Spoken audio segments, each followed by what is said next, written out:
How to check signal strength on mobile phone. Welcome to another tutorial on our channel. Today, I will show you how to get accurate information about the strength of your signal. As seen on the screen, there is an application that precisely measures the current signal strength value. For this purpose, you need to install the Signal Detector app from the Google Play Store. After installation, launch this app. To obtain mobile signal information, you need to enable permission for managing phone calls. Click on the Go to Settings button. Now, allow Signal Detector to make and manage phone calls. The app has now automatically started measuring signal strength.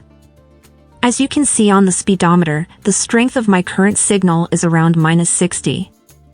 I will place the phone closer to the ground, and the signal should decrease by a certain value. When you activate the app, test in which part of your apartment or house you have the strongest signal.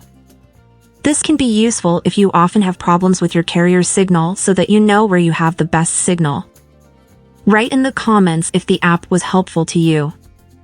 Subscribe to the channel for more tips and tricks.